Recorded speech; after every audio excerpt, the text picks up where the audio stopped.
Hi everyone, Deb Raven here. I am the owner and the moderator of the Facebook group Reinvent Your Career After the Age of 50. And what my mission is in life is to help women over the age of 50 to really find, create, or start their own business. Um, in the last kind of half of their working life into doing work that's more purposeful, that's more fulfilling, that lights them up, that gets them out of bed, that maintains a really good income for themselves. But maybe they're looking to leverage their skill set into more of an interest area. So a lot of women that I have had the pleasure of working with have actually started their own business using maybe their marketing skills, their teaching skills, their training skills, their communication skills into starting another business that incorporates some of those skills but really leverages off of their interests. So that's what my group is for, and I come to you today on that uh, frame of why I'm even talking to you. And today I'm going to be talking about how good you are at keeping your word. Now, I know you're probably not sitting there going, I'm a liar. I lie all the time. I never keep my word. Because what I have found to be true over the years is that most people, specifically women, but most people are really good at keeping their word to other people. So maybe you've told someone that you're going to be doing something and you just do it because you've made a commitment, you've made a promise to do it. Maybe you've told your kids that you're going to be doing something and it's really important to you to maintain that integrity that you have in order to keep your word to them. So you usually follow through. Maybe you've told your employer that you're going to be completing or finishing or starting this work project. And so it's really important to you to keep your word and to see that project through. So I invite you to look at keeping your word from a little bit of a different perspective, because I believe that most of us are really good at keeping our word to other people. But where I see a shortcoming or a downfall or a dip, so to speak, is when we keep our promises, our commitments to ourselves. I don't think that a lot of us do a really good job in keeping our word to ourselves. And that is the most important person that you should be keeping your word to. Because if you're making yourself a priority, then you should never let yourself down. So your word is your integrity, and I'm sure that integrity is a very, very important value to you. And so internally, subconsciously, when we don't keep our word to ourselves and when we let ourselves down, we're sending messages to ourselves that we're not that important. We're kind of on the bottom of the priority list. It doesn't really matter if I keep that word or not. And it's sending messages to yourself that, why should you keep your word? Because you're really not that important. But what if you started keeping your word to yourself? What if we really focus just a little bit every day on keeping our word to ourselves? Because I know a lot of us put our life on hold, so to speak, waiting for the perfect time to do or be or to have something. So maybe you're in a situation where you say, I'm going to get out of this really crappy job that I'm in that I don't like when I find a better one. But you don't kind of ever really get around to finding a better one. You're just kind of waiting for something to drop on your lap, and that's probably not going to happen. Or maybe you're saying, I'm going to find a new and fulfilling and rewarding job when I have time.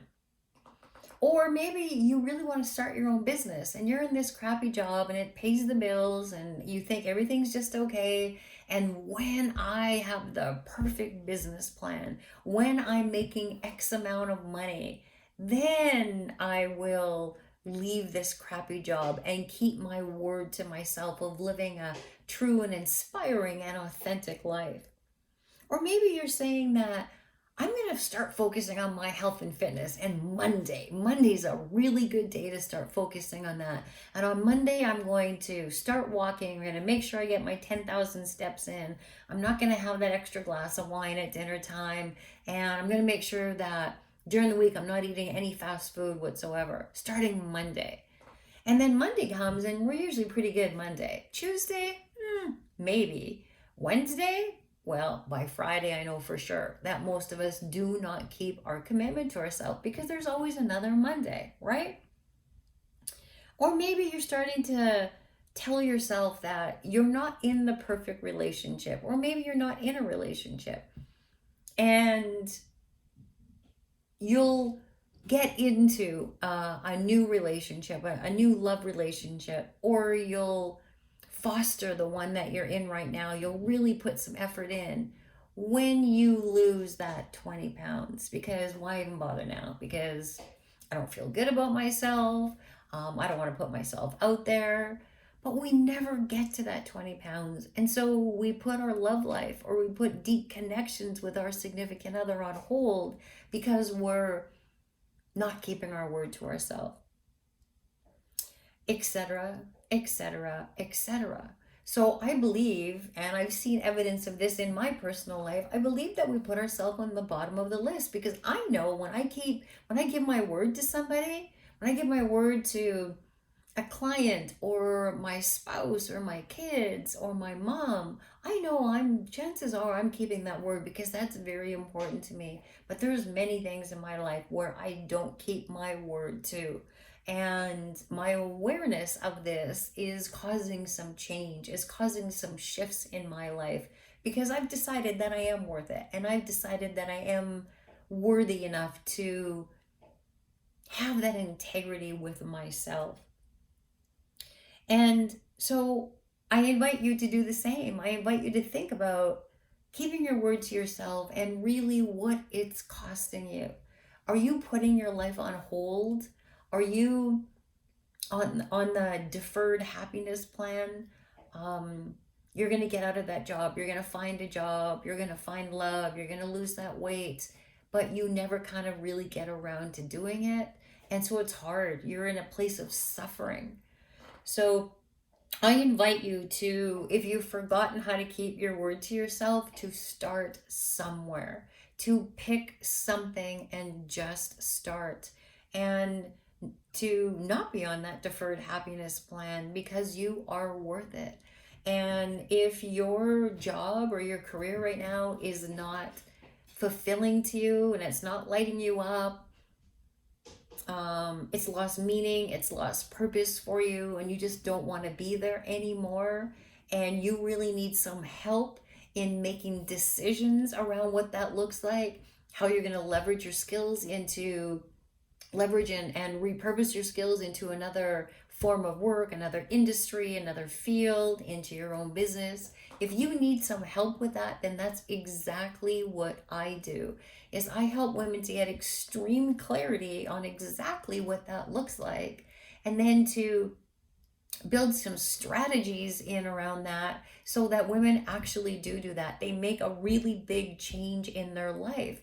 And most often, what I find is that one change in taking charge of your professional life and getting into work that you really love doing, that can really spearhead changes in every other area of your life, like your health and your fitness, like your relationships, like your spirituality. So if you would like a little help or support in getting some clarity around your work life right now and really what's keeping you stuck there and where you would really like to be, I offer a free 45-minute session so that you can get a lot more clarity on really what this is costing you, really what this not keeping your word to yourself is costing you in terms of your work life, and also what you can do to get out of that situation in a very, very short period of time. So if you would like to talk to me about that, I would love to see your name on my calendar. You can go to debraven.com/apply. You'll see a link to my calendar there. You just pick a spot that suits you. You'll get a confirmation email. You'll fill out a really short little application, and I will speak to you at the time that you chose. Because you know what? You are worth keeping your word to yourself. So start somewhere. And maybe that somewhere is starting with the work that you do in your 50s or even in your 60s, or maybe it's that calling in your heart of starting that business, but you just don't know how to go about doing it, or even if it's a good idea. Then get on the phone with me. Let's have a chat and let's get this figured out. Thanks for listening. And what are you going to keep your word to yourself today? Bye.